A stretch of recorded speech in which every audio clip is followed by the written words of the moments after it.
Hello students, most welcome online GK class. Today I am going to start the new chapter Ology.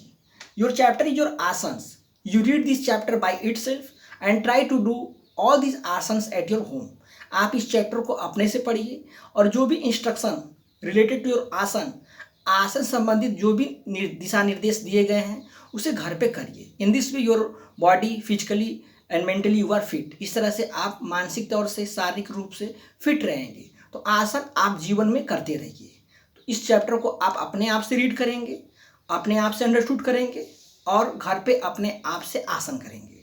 Then today I am going to explain the new chapter ology. Ology means the Greek word ology mean a branch of knowledge और science. यह एक विज्ञान की ही शाखा है. एक Greek शब्द है, ग्रीक शब्द से लिया गया है ओलॉजी. यह एक विज्ञान की शाखा है. Here is list of word ending in logy. यहाँ पे कुछ वर्ड हैं जिनका अंत लॉजी से ही हुआ है. लॉजी ही अंत में वर्ड में आए हैं. अब हम जानेंगे according to the subject of which subject we study which material we know with the help of this chapter. So this chapter is very beneficial for you. So let us start this chapter and we gain more and more knowledge from this chapter.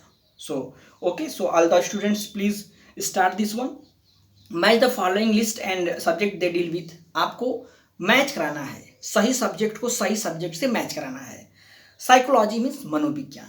Psychology means the study of human behaviour and relationship. मानव के मस्तिष्क के बारे में, मानव के mind के बारे में जो अध्ययन किया जाता है उसे हम लोग साइकोलॉजी कहते हैं, मनोविज्ञान. The exact answer is your first one H. The exact answer H1 nature functions phenomena of the human mind.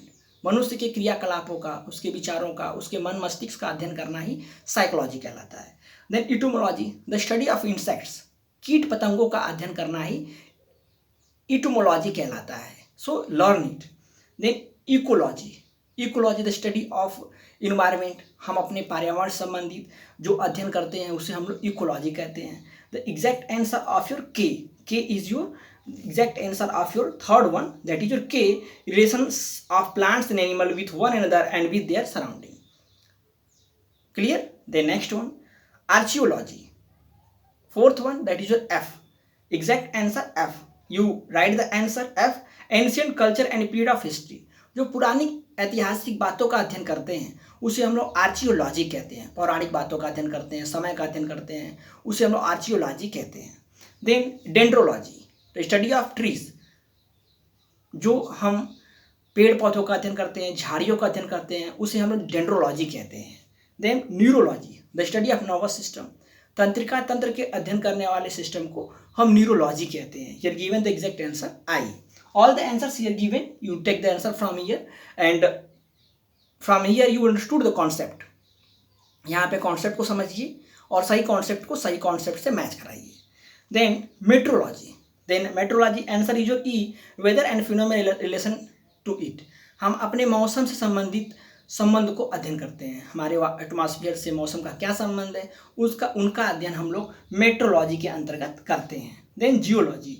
Geology the study of earth its composition. हम अपने पृथ्वी से संबंधित तत्वों के बारे में अध्ययन करते हैं, उसे हम लोग जियोलॉजी कहते हैं. Then afterward biology the exact answer C. Living object plants and animal.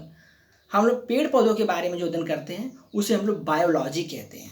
Then afterward ethology the study B1 animal. Ethology the exact answer B animals behaviour. हम लोग जो जानवरों के बिहेवियर के बारे में, व्यवहार के बारे में अध्ययन करते हैं उसे हम लोग इथोलॉजी कहते हैं.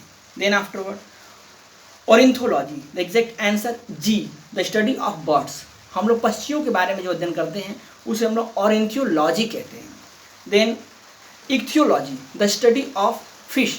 मछलियों का जो अध्ययन करते हैं उसे हम लोग इक्थियोलॉजी कहते हैं. Then anthropology the exact answer A mankind its custom evolution of man. जो मानव के व्यवहार के, मानव से संबंधित मानव शास्त्र के बारे में जो अध्ययन करते हैं उसे हम लोग एंथ्रोपोलॉजी कहते हैं.